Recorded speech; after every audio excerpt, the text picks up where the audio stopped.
নমস্কার বন্ধুরা, নেহার রান্নাঘরে আপনাদের সকলকে স্বাগত জানাই। আজ আমি চিকেন কারি করে দেখাবো আপনাদেরকে।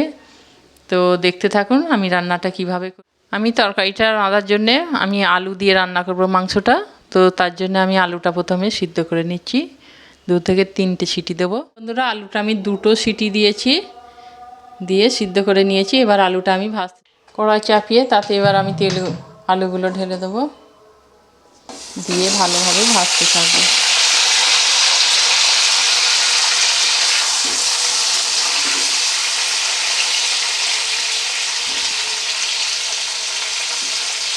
আলুগুলো খুব সিদ্ধ করিনি, হাফ সিদ্ধ করেছি।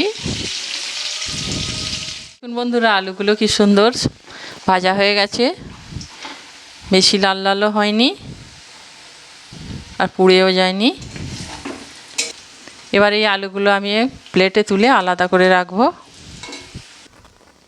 তো বন্ধুরা, মাংসটা রান্নার জন্যে আমি আধা ঘন্টা আগে মাংসটাকে আদা রসুন এবং নুন হলুদ দিয়ে ম্যারিনেট করে রেখেছিলাম।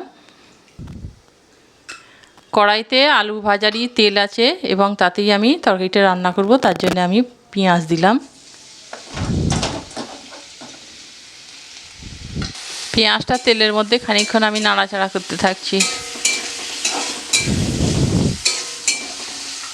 পেঁয়াজটা একটু নরম হয়ে এলে এতে লঙ্কা গুঁড়ো, হলুদ গুঁড়ো, আদা রসুন বাটা আমি পরে পরে দিতে থাকবো। বন্ধুরা, পেঁয়াজটা নরম হয়ে এসেছে। এতে আমি প্রথমে নুন দিলাম, নুন, লবণ, হলুদ,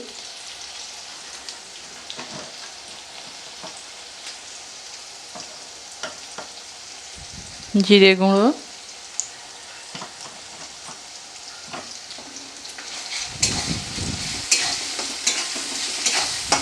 বন্ধুরা কত সুন্দর কালার এসেছে।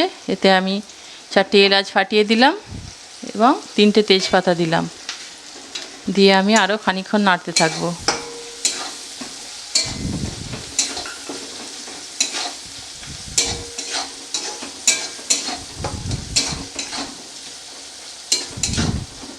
দেখুন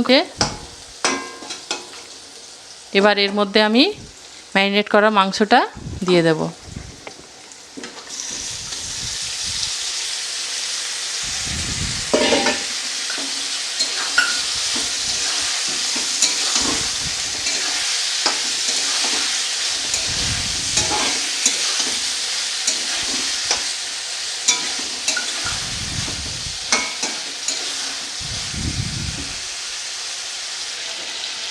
তারপর সামান্য এর মধ্যে আমি চিনি দিলাম, যাতে কালারটাও ভালো আসে এবং টেস্টটাও ভালো হয়।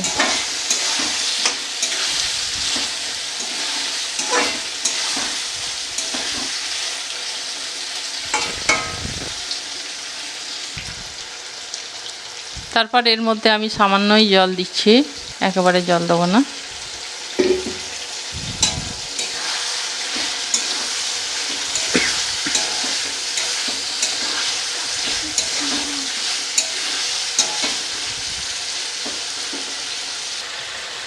দেখুন বন্ধুরা, কত সুন্দর তেল ছেড়ে দিয়েছে।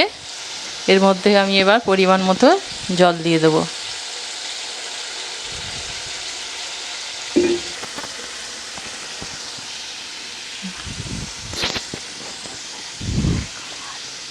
তারপর যে আলুগুলো আমি ভেজে রেখেছিলাম সেই আলুগুলো এর সঙ্গে আমি দিয়ে দেবো। আপনারা আলুটা হাফ সিদ্ধ করে নেবেন, দেখবেন যে তরকারিটার টেস্টটা আরও ভালো হয়ে গেছে, খেতেও খুব সুস্বাদু হবে। আর এমনি সরাসরি কাঁচা আলু ভেজে দিলে সেটা অতটা টেস্ট হয় না। তরকারিটার কালার এসেছে, দেখুন বন্ধুরা, তরকারিটার কত সুন্দর কালার এসেছে এবং ভালো মতো তেলও ছেড়ে দিয়েছে। সব শেষে আমি এর মধ্যে 1 চামচ গরম মশলা গুঁড়ো ছড়িয়ে দিলাম, দিয়ে কিছুক্ষণ নাড়াচাড়া করে আমি জল ঢেলে দিলাম।